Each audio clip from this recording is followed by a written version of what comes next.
Good morning students. Today we are going to discuss about module number 4, that is underground cables. Here we are going to discuss about the topic insulation resistance of single core cable.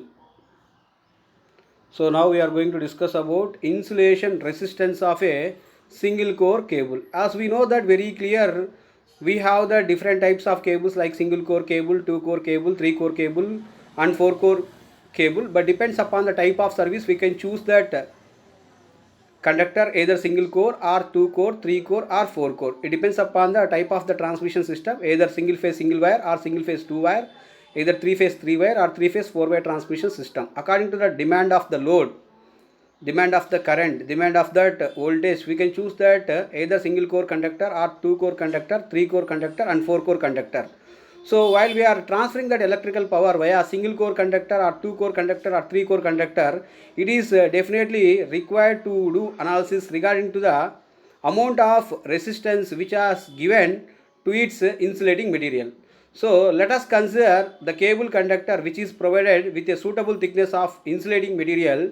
The purpose of thickness of insulating material which covers that single core conductor in order to prevent that leakage current right from conductor potential to earth potential.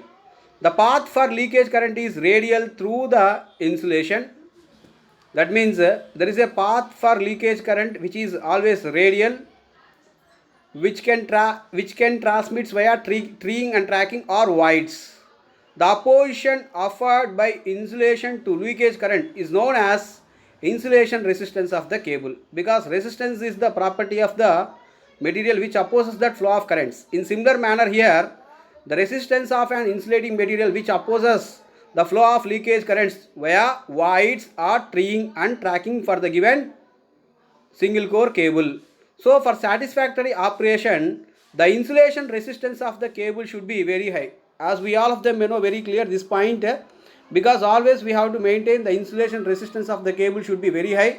It has that physical stability, chemical stability and electrical stability.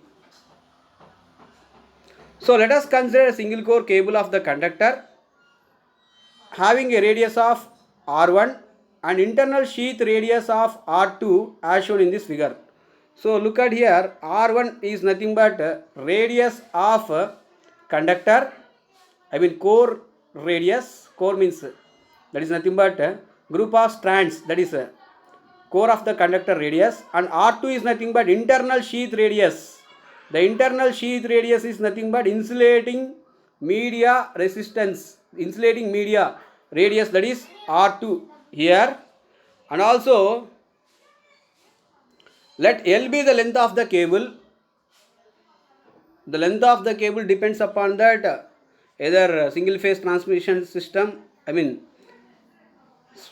medium transmission system, or long line transmission system, or medium small length transmission system. So based upon that one, the length of the cable depends. And also for the selected single core conductor having that insulation having that one resistivity. That resistivity here mathematically represented by rho. So rho be the resistivity of the insulation. Let us consider a very small layer of insulation of thickness dx at a radius of x. So here dx is nothing but thickness of insulating media dx, and x is nothing but radius in this figure. So now the length through which leakage current tends to flow is dx, because based upon the thickness of insulation only there is a voids and there is a leakage currents. Therefore the length through which leakage currents tends to flow is dx, where dx is nothing but thickness of insulation at a radius of x, at a radius of x here, and dx is nothing but thickness of that insulation. Now the area of cross section offered to this flow is 2 pi L, because the area of cross section of a given conductor formula, that is 2 pi L, because it can take place for the given length of the transmission line. So instead of radius r, I can take it as L. So instead of 2 pi r, I can take it as a 2 pi L. Therefore, the insulation resistance of the considered layer, that is equal rho into dx divided by 2 pi xl. In this formula, that is rho into dx by 2 pi xl, I would like to take that an integration with respect to that two radius. One is radius of the conductor, that is R1. Another one is nothing but radius of internal sheath of the conductor, that means insulation of that conductor. So based upon the radius of the core of the conductor and based upon the radius of the internal sheath of the conductor. So for suppose if I am going to take that is here in this formula, that is rho into dx divided by 2 pi xl. So that means at this the value of rho is changed as it depends upon the selection of the insulating material. For suppose if I am going to select that insulating material like either lead sheath, initially it is covered by impregnated paper followed by lead sheath is followed by again bedding is followed by armoring again it is followed by serving. If it consists of more number of layers of insulating material, the value of rho is very higher value. If it consists of less number of layers of insulating material, the value of rho is less. Therefore, here the insulation resistance of the given single core conductor, I can take it as capital R. Therefore, capital R is equal integral of R1 to R2 into rho of dx divided by 2 pi xl.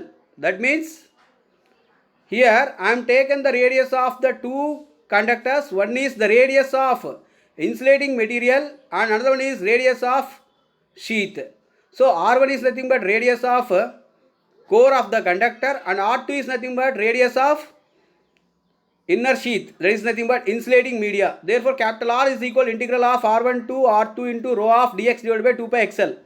So here rho by 2 pi L, I am going to take it as a common. The remaining equation can become as, that is rho by 2 pi L integral of R1 to R2 1 by x into dx. As we know that very clear, integral of 1 by x into dx, that become as log of x. So again I am going to substitute the two limits in the log of x. One is called R2, one is called as R1. Then the above equation can become as rho by 2 pi L of log of R2 minus log of R1. If it is log of R2 minus log of R1, so we can write the formula like log A minus log B. Log A minus log B, what it is the formula? That is log of A by B. So here A is R2, B is R1. So therefore the above formula can become as capital R is equal rho by 2 pi L log of base E into R2 divided by R1. Therefore, from this formula, here we conclude that means the insulation resistance of the cable is inversely proportional to its length. Here in this formula, we can take that capital R. Capital R is directly proportional to the resistivity of the insulating media and capital R is inversely proportional to the length of that length of the transmission line. Therefore, capital R is equal directly proportional to resistivity of the selection of insulating media and capital R is inversely proportional to the length of the conductor. Therefore, the insulation resistance of a cable is inversely proportional to its length. In other words, the cable length increases its insulation.